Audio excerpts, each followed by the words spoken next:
Hi friends, നമ്മുടെ ഇന്നത്തെ video എന്ന് വെച്ചാൽ വളരെ ക്രിട്ടിക്കലായിട്ടൊരു വീഡിയോ ആണ്. റിസൾട്ട് സീസൺ സ്റ്റാർട്ട് ചെയ്ത് കഴിഞ്ഞു. ധാരാളം ആളുകൾ കഴിഞ്ഞ 3-4 മാസം കൊണ്ട് 40, 50, 60% നഷ്ടം വന്ന ആൾക്കാരുണ്ട്. പല ആൾക്കാരും നഷ്ടം വന്ന സ്റ്റോക്കിനെ ഒന്ന് ആവറേജ് ചെയ്യാം എന്നുള്ള രീതിയിൽ ഇരിക്കുന്ന ആൾക്കാരുണ്ട്. പക്ഷേ എന്ത് ബേസിലാണ് ആവറേജ് ചെയ്യാൻ ഉദ്ദേശിക്കുന്നത്? നമ്മൾ ശ്രദ്ധിക്കേണ്ട കാര്യം, വളരെ ക്രിട്ടിക്കലായിട്ട് പഠിക്കേണ്ട ധാരാളം കാര്യങ്ങൾ ഫണ്ടാ ബേസ്ഡ് മാർക്കറ്റിലുണ്ട്. അതിനകത്ത് ഏതാനും ചില കാര്യങ്ങൾ, ഏറ്റവും ക്രിട്ടിക്കലായിട്ടുള്ള പല കാര്യങ്ങളിലെ ഒരു 5 കാര്യങ്ങളാണ് ഞാൻ ഇന്ന് താങ്കളോട് അവതരിപ്പിക്കുന്നത്. ഈ വീഡിയോ തീർച്ചയായും കംപ്ലീറ്റ് ആയിട്ട് കാണണം. കാര്യം ഈ വീഡിയോ താങ്കൾക്ക് ധാരാളം ഇൻസൈറ്റുകൾ തരുമെന്നുള്ള കാര്യത്തിൽ ഒരു സംശയം വേണ്ട. താങ്കൾ ആവറേജ് ചെയ്യാൻ ഉദ്ദേശിക്കുകയാണെങ്കിൽ ഈ വീഡിയോ കണ്ടതിന് ശേഷം മാത്രമേ ആ ഒരു തീരുമാനത്തിലേക്ക് എത്താവുള്ളൂ എന്നുള്ള കാര്യം ഞാൻ ആദ്യമേ താങ്കളോട് റിക്വസ്റ്റ് ചെയ്യുന്നു. ഒന്നാമത്തെ കാര്യം. രണ്ടാമത്തെ കാര്യം, വീഡിയോ തുടങ്ങുന്നതിന് മുമ്പ് നമ്മുടെ ഒരു അടുത്ത ഞായർ, തിങ്കൾ, ചൊവ്വ ദിവസങ്ങളിൽ ഫണ്ടേക്കുറിച്ചുള്ള വളരെ ക്രിട്ടിക്കലായിട്ടുള്ള ഒരു 3 സെഷൻ നമ്മൾ പ്ലാൻ ചെയ്തിട്ടുണ്ട്. Totally free of കോസ്റ്റാണ്.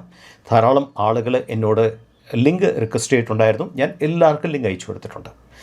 9 മണി മുതൽ 10 മണി വരെയാണ് ക്ലാസ് രാത്രിയിൽ. ശ്രദ്ധിക്കേണ്ട കാര്യം, 9:05 നമ്മുടെ മീറ്റിംഗ് ലോക്ക് ആകും. ദാറ്റ് മീൻസ് 9:05 ശേഷം ആര് കയറാൻ ശ്രമിച്ചാലും ആർക്കും കയറാൻ സാധിക്കത്തില്ല. മീറ്റിങ്ങിന് ലേറ്റ് അറൈവലാണെങ്കിൽ മീറ്റിങ്ങിൽ കയറാൻ സാധിക്കത്തില്ല, അല്ലെങ്കിൽ ക്ലാസ്സിൽ കയറാൻ സാധിക്കത്തില്ല എന്നുള്ള കാര്യം എടുത്തു പറയുന്നു. അതുകൊണ്ട് തന്നെ സെഷനിലേക്ക് വരണമെങ്കിൽ 9 മണിക്ക് തന്നെ സൈൻ ഇൻ ചെയ്യുന്നത് അത്യാവശ്യമാണ്. നമ്മുടെ വീഡിയോയിലേക്ക് കിടക്കാം. ഞാൻ നേരത്തെ പറഞ്ഞല്ലോ, 5 കാര്യങ്ങളെക്കുറിച്ചുള്ള ക്രിട്ടിക്കൽ 5 കാര്യങ്ങളാണ് ഞാനിവിടെ അവതരിപ്പിക്കുന്നത്. തീർച്ചയായും കാണുക, മനസ്സിലാക്കുക. താങ്കളുടെ കയ്യിലുള്ള സ്റ്റോക്ക് ആ രീതിയിലുള്ള സ്റ്റോക്കാണെന്ന് ആദ്യം മനസ്സിലാക്കുക. ആ രീതിയിലാണെങ്കിൽ ഈ റിസൾട്ട് സീസണിൽ, ആനുവൽ റിസൾട്ട് സീസണാണ്, എങ്ങനെയാണ് റിസൾട്ട് വരുന്നത് എന്നുള്ള കാര്യം താങ്കൾ അതിന് വേണ്ടി വെയിറ്റ് ചെയ്യുക. റിസൾട്ട് വന്നതിന് ശേഷം താങ്കൾ, ഞാൻ ഉപയോഗിക്കുന്ന ബേസിക് അനാലിസിസ് സൈറ്റിൻ്റെ പേര് screener.in എന്നാണ്. താങ്കൾക്കും screener.in പോയാൽ ഈ കാര്യങ്ങളൊക്കെ അനലൈസ് ചെയ്യാൻ സാധിക്കും. ഞാൻ പറഞ്ഞ രീതിയിൽ അനലൈസ് ചെയ്തിട്ട് നല്ലതാണെങ്കിൽ താങ്കൾക്കൊരു ബോധ്യം വരുവാണെങ്കിൽ തീർച്ചയായും അടുത്ത സ്റ്റെപ്പിലേക്ക്, അപ്പോഴും ഞാൻ ആവറേജ് ചെയ്യണമെന്ന് പറയുന്നില്ല, ഈ ക്രിട്ടിക്കലായിട്ടുള്ള കുറേ കാര്യങ്ങളിൽ 5 കാര്യങ്ങളാണ് പറഞ്ഞത്. അടുത്ത സ്റ്റെപ്പ് എന്താ? ഈ സ്റ്റോക്കിൻ്റെ ബേസിക്കലി താങ്കളുടെ കയ്യിരിക്കുന്ന ആ സ്റ്റോക്കിൻ്റെ ഈ പറയുന്ന 5 കാര്യങ്ങൾ കറക്റ്റ് ആണെങ്കിൽ അതിൻ്റെ വിസിബിലിറ്റിയെക്കുറിച്ച് ശ്രദ്ധിക്കുക, ഓർഡർ ഇൻ ഹാൻഡിനെ കുറിച്ച് ശ്രദ്ധിക്കുക, സെക്ടറിൻ്റെ മൂവ്മെൻറ്റിനെ കുറിച്ച് ശ്രദ്ധിക്കുക. ഇതെല്ലാം ചെയ്തിട്ട് മാത്രമേ ഒരു ഫൈനൽ ഡിസിഷൻ എടുക്കാവുള്ളൂ എന്നൊരു കാര്യം തീർച്ചയായും ഞാൻ പ്രത്യേകം ഓർമ്മിപ്പിക്കുന്നു. നമുക്ക് വീഡിയോയിലേക്ക് കിടക്കാം. നമ്മൾ ഏറ്റവും പ്രധാനപ്പെട്ട 5 കാര്യങ്ങളെക്കുറിച്ചാണ് നമ്മൾ സംസാരിക്കുന്നത്. ധാരാളം കാര്യങ്ങളുണ്ട്. നമ്മുടെ സമയത്തിൻ്റെ പരിമിതി മൂലം നമ്മൾ 5 കാര്യങ്ങൾക്ക് ഒതുക്കുകയാണ് ചെയ്യുന്നത്. സ്റ്റോക്ക് മേടിക്കുവാണെങ്കിലും ആവറേജ് ചെയ്യാൻ പോവുകയാണെങ്കിലും നിങ്ങൾ ശ്രദ്ധിക്കേണ്ട കാര്യം, മാർക്കറ്റ് ക്യാപ്പ് സ്ട്രോങ് ആയിട്ടുള്ള സ്റ്റോക്കേ നിങ്ങൾ ആവറേജ് ചെയ്യാവുള്ളൂ. കാര്യം എന്താ വെച്ചാൽ, നിങ്ങൾക്കറിയാം 1000 കോടിക്ക് മേളിൽ ഒരു 40,000 കോടി ഒരു ബേസിക്കലി സ്മോൾ ക്യാപ്പാണ്. 40,000 കോടിക്ക് മേളിൽ ഒരു 70,000-80,000 ക്രോസ് വരെ ബേസിക്കലി മിഡ് ക്യാപ്പാണ്. അതിന് മേളിലൊക്കെ ലാർജ് ക്യാപ്പാണ്. ബേസിക്കലി 100 കോടി മുതൽ 1000 കോടി വരെയുള്ള കാറ്റഗറി വരുന്ന സ്റ്റോക്കുകൾ പറഞ്ഞ പേരാണ് മൈക്രോ ക്യാപ്പ്. കഴിവതും മൈക്രോ ക്യാപ്പുകളെ അവോയ്ഡ് ചെയ്യുക. നിങ്ങൾ മേടിക്കുവാണെങ്കിൽ മാർക്കറ്റ് ക്യാപ്പ് 5000 കോടിക്ക് മേളിലെങ്കിലും ഉള്ള സ്റ്റോക്കുകളിലേ നിങ്ങൾ കൂടുതലായിട്ട് ഫോക്കസ് ചെയ്യാവുള്ളൂ. ആവറേജ് ചെയ്യാൻ പോയാലും ഈ ഒരു കാര്യം വളരെ ക്രിട്ടിക്കലായിട്ട് നോക്കേണ്ട അത്യാവശ്യമാണ്. കാര്യം ബേസിക്കലി മാർക്കറ്റിൽ ഇഷ്ടംപോലെ മാനിപ്പുലേഷൻ നടക്കുന്നുണ്ട്. മാനിപ്പുലേഷൻ ഏത് ക്യാപ്പുള്ള സ്റ്റോക്കിലും സംഭവിക്കാം, സാധാരണ നടക്കുന്ന കാര്യമാണ്. പക്ഷേ കഴിവതും നമ്മൾ പെന്നി സ്റ്റോക്കും മൈക്രോ ക്യാപ്പ് സ്റ്റോക്കിലും അവിടെ മാർക്കറ്റ് ക്യാപ്പ് കുറവായതുകൊണ്ട് തന്നെ നമ്മൾ അവോയ്ഡ് ചെയ്യുവാണെങ്കിൽ മാനിപ്പുലേഷനുള്ള സാധ്യത എപ്പോഴും പെന്നി ക്യാപ്പിലും മൈക്രോ ക്യാപ്പിലും കുറച്ചും കൂടി കൂടുതലാണ്. ആ സാധ്യതകളെ നമുക്ക് അവോയ്ഡ് ചെയ്യാൻ സാധിക്കും ഒരു പരിധി വരെ. അതുകൊണ്ടാണ് പറയുന്നത്, കഴിവതും സ്ട്രോങ് ആയിട്ടുള്ള മാർക്കറ്റ് ക്യാപ്പ് എന്ന് വെച്ചാൽ ഔട്ട്സ്റ്റാൻഡിംഗ് ഷെയർസ് ഇൻറ്റു ആ ദിവസത്തെ ക്ലോസിംഗ് പ്രൈസാണ് മാർക്കറ്റ് ക്യാപ്പ് എന്ന് പറയുന്നത്. അപ്പോൾ ഔട്ട്സ്റ്റാൻഡിംഗ് ഷെയർസ് കൂടുതലുള്ള കമ്പനി, ഡീസൻ്റ് ആയിട്ടുള്ള ക്ലോസിംഗ് പ്രൈസുള്ള കമ്പനിക്ക് മാത്രമേ നല്ല മാർക്കറ്റ് ക്യാപ്പ് തരാൻ സാധിക്കത്തുള്ളൂ. മാർക്കറ്റ് ക്യാപ്പ് മിനിമം 5,000 എങ്കിലും വേണം, നിങ്ങൾ മേടിക്കാൻ പോകുന്ന സ്റ്റോക്കാണെങ്കിലും നിങ്ങൾ ആവറേജ് ചെയ്യാൻ പോകുന്ന സ്റ്റോക്കാണെങ്കിലും. ഇതാണ് ഒന്നാമത്തെ പോയിന്റ്. രണ്ടാമത്തെ പോയിന്റ് അറിയാം, കടം വളരെ ക്രിട്ടിക്കലാണ്. കാരണം കടം എടുത്ത് പല കമ്പനികളും കടം കൊണ്ട് പൂട്ടിപ്പോയ കമ്പനികൾ ധാരാളമുള്ള മാർക്കറ്റിലാണ് നമ്മൾ വർക്ക് ചെയ്യുന്നത്. കടം നല്ലതാണ്, കടത്തിന് കുഴപ്പമൊന്നുമില്ല. പ്രൊവൈഡർ കടത്തിൻ്റെ കോസ്റ്റിനേക്കാളും കൂടുതൽ റിട്ടേൺ മാർക്കറ്റ് ചെയ്യുന്ന കമ്പനിയാണെങ്കിൽ കടത്തിന് ഒരു പരിധിവരെ മാനേജ്മെൻറ്റ് സാധിക്കും. അതുപോലെ തന്നെ മാനേജ്മെൻറ്റിൻ്റെ ക്വാളിറ്റി, കടം എടുത്താൽ അതിനേക്കാൾ കൂടുതൽ റിട്ടേൺ ഉണ്ടാക്കണമെന്നുള്ള ഒരു പർപ്പസ് വർക്ക് ചെയ്യുന്ന മാനേജ് ആണെങ്കിൽ നോ പ്രോബ്ലം. എപ്പോഴും ശ്രദ്ധിക്കേണ്ട കാര്യം, ഡെറ്റ് ടു ഇക്വിറ്റി എന്നുള്ളത് ഏറ്റവും ബെസ്റ്റ് 1ലാണ്. 1ൽ താഴെയോ ആയിരിക്കണം. കൊച്ചു വ്യത്യാസങ്ങൾ നമുക്ക് മനസ്സിലാക്കാൻ പറ്റും. ഇപ്പോൾ 1ന് പകരം 1.05 1.1 എന്നൊക്കെ പറഞ്ഞാൽ നമുക്ക് മനസ്സിലാക്കാൻ പറ്റും. കടം കൊടുത്തൊരു എന്താ സംഭവിക്കുന്നത്? ഈ കാര്യം സംഭവിക്കും. നിങ്ങൾ നോക്കണം, 13 ക്വാർട്ടർ റിസൾട്ടാണ്.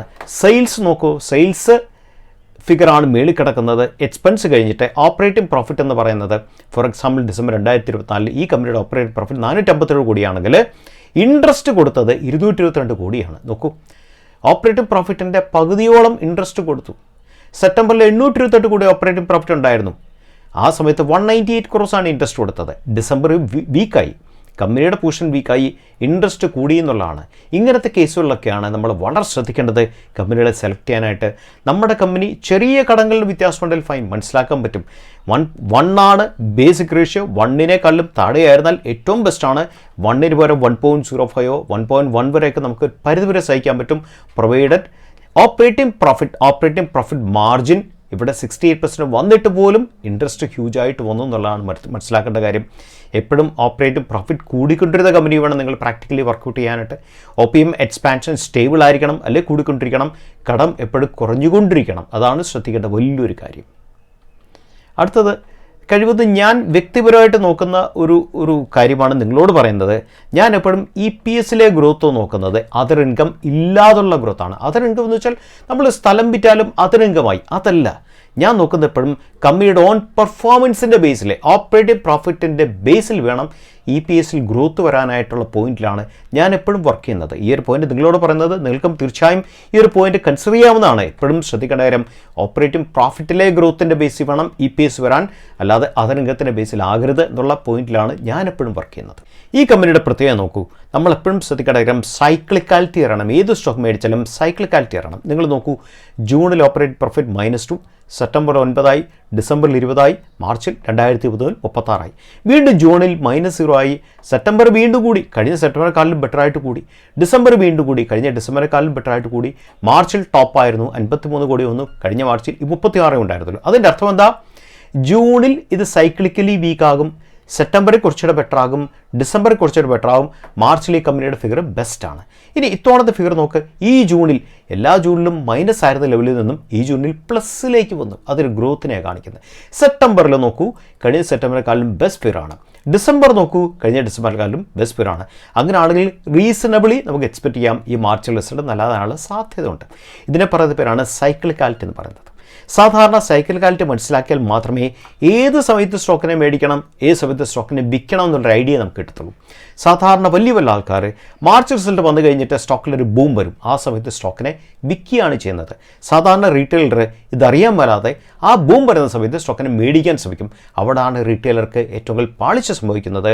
ഏത് സ്റ്റോക്ക് മേടിക്കാൻ പോയാലും സൈക്ലിക്കാലിറ്റി ക്രിട്ടിക്കലാണ് സ്റ്റോക്കിനെ സംബന്ധിച്ച്, എസ്പെഷ്യലി ഷോർട്ട് ടൈം ട്രേഡിൽ എന്നുള്ള കാര്യം പ്രത്യേകം മനസ്സിലാക്കുക. ഫ്രണ്ട്സ്, വളരെ ക്രിട്ടിക്കലായിട്ടുള്ള ലാസ്റ്റ് പോയിൻ്റാണ് ക്യാഷ് ഫ്ലോ. പൈസ ഉണ്ടെങ്കിൽ മാത്രമേ ബിസിനസ് മുന്നോട്ട് പോകാൻ സാധിക്കത്തുള്ളൂ, ബിസിനസ് റൺ ചെയ്യാൻ സാധിക്കത്തുള്ളൂ, കറക്റ്റായിട്ട് സാലറി കൊടുക്കാൻ സാധിക്കത്തുള്ളൂ. കമ്പനിക്ക് മുന്നോട്ട് പോകാനുള്ള എല്ലാ കാര്യങ്ങളും ഓപ്പറേറ്റിംഗ് ക്യാഷ് ഫ്ലോ, എന്തുമാത്രം ക്യാഷ് ബിസിനസ്സിന് ജനറേറ്റ് ചെയ്യാൻ പറ്റുമെന്നുള്ളത് വളരെ ക്രിട്ടിക്കലാണ്. നമ്മൾ നോക്കുന്നത് എങ്ങനെയാണ്? മണി കൺട്രോൾ പ്രോയിൽ പോവുക, നിങ്ങളുടെ സ്റ്റോക്കിൻ്റെ പേര് ടൈപ്പ് ചെയ്ത് കൊടുത്തു കഴിഞ്ഞിട്ട് നിങ്ങൾ കൺസോളിഡേഷൻ ഫിഗർ എടുക്കേണ്ടത് അതിൻ്റെ ആനുവൽ എടുക്കണം. 5 കൊല്ലത്തെ ഫിഗറുണ്ട്. മാർച്ച് 2020 മുതൽ 24 വരെ ഫിഗറുണ്ട്. അതിൻ്റെ എബിറ്റ് നിങ്ങൾ ടോട്ടൽ എടുക്കുക. എബിറ്റ് 153, 209, 249, 236, 282. ഇതിൻ്റെ ടോട്ടൽ എടുക്കുക. കുമുലേറ്റീവ് എടുക്കുമ്പോൾ നമുക്ക് കിട്ടുന്നത് 1129 കോടിയാണ്. എന്നിട്ട് നിങ്ങൾ നേരെ ക്യാഷ് ഫ്ലോയിലേക്ക് പോയി ഈ ക്യാഷ് ഫ്ലോ ക്ലിക്ക് ചെയ്താൽ ക്യാഷ് ഫ്ലോയിൽ പോകാൻ സാധിക്കും. ഇതാണ് ക്യാഷ് ഫ്ലോ സ്റ്റേറ്റ്മെൻറ്റ്, സെയിം കമ്പനിയുടെ. അതിൻ്റെ അകത്ത് ഓപ്പറേറ്റിംഗ് ആക്ടിവിറ്റി വളരെ ക്രിട്ടിക്കലാണ്. മാർച്ച് 2020 മുതൽ 24 വരെയുണ്ട്. 99, 199, 172, 217, 172. ഇതിൻ്റെ ടോട്ടൽ വന്നിട്ട് 859 ആണ്. ശ്രദ്ധിക്കേണ്ട കാര്യം, ഓപ്പറേറ്റിംഗ് ആക്ടിവിറ്റി എന്നുള്ളതിൻ്റെ കുമുലേറ്റീവ് 5 കൊല്ലത്തെ ഫിഗർ എന്ന് പറയുന്നത് നേരത്തെ നമ്മൾ കണ്ട എബിറ്റ് ആയിട്ട് കമ്പയർ ചെയ്യുമ്പം എബിറ്റിൻ്റെ 75% മുകളിലാണെങ്കിൽ company is generating very good cash flow. ആ കമ്പനികളിൽ തീർച്ചയായും നിങ്ങൾക്ക് ആവറേജ് ചെയ്യുന്ന കേസിലാണെങ്കിലും പുതിയ സ്റ്റോക്ക് മേടിക്കുന്ന കേസിലാണെങ്കിലും തീർച്ചയായും നിങ്ങൾക്ക് കൺസിഡർ ചെയ്യാവുന്നതാണ്. ഈ 5 കാര്യങ്ങൾ വളരെ ക്രിട്ടിക്കലാണ്. നിങ്ങളെ സംബന്ധിച്ച് ഒരു സ്റ്റോക്ക് ആവറേജ് ചെയ്യാൻ പോവുകയാണെങ്കിൽ, അതുപോലെ തന്നെ സ്റ്റോക്ക് മേടിക്കാൻ പോവുകയാണെങ്കിലും 2 കേസിലും ഈക്വലി ക്രിട്ടിക്കലാണ് എന്നുള്ള കാര്യം എടുത്തു പറയുന്നു. ഫ്രണ്ട്സ്, താങ്കൾ ഈ വീഡിയോ കണ്ടു കാണുമെന്ന് ഞാൻ വിശ്വസിക്കുന്നു. വളരെ ക്രിട്ടിക്കലായിട്ട് സ്റ്റേജ് കൂടാണ് നമ്മൾ കടന്നു പോകുന്നത്. എക്സ്ട്രീം വോളറ്റിലിറ്റിയാണ് മാർക്കറ്റിലുള്ളത്. അതുകൊണ്ട് തന്നെ നമ്മുടെ പഠനം, നമ്മുടെ ലേണിംഗ്, നമ്മുടെ ഇൻസൈറ്റ് നമ്മളെപ്പോഴും അത് എൻഹാൻസ് ചെയ്യുക എന്നുള്ളതാണ് നമ്മളെ സംബന്ധിച്ച് മാർക്കറ്റ് നിൽക്കാനായിട്ടുള്ള ഏറ്റവും വലിയ സീക്രട്ട് എന്ന് പറയുന്നത്. താങ്കൾക്ക് ഈ 5 പോയിൻറ്റ്സ് മനസ്സിലായെന്ന് ഞാൻ വിശ്വസിക്കുന്നു. എന്തെങ്കിലും സംശയം ഉണ്ടെങ്കിൽ താങ്കൾക്ക് എനിക്ക് മെയിൽ ചെയ്യാൻ ഞാൻ ക്ലാരിഫൈ ചെയ്യുന്നതായിരിക്കും. Thank you so much. Signing off. മറ്റൊരു വീഡിയോ ആയിട്ട് നമുക്ക് വീണ്ടും കണ്ടുമുട്ടാം.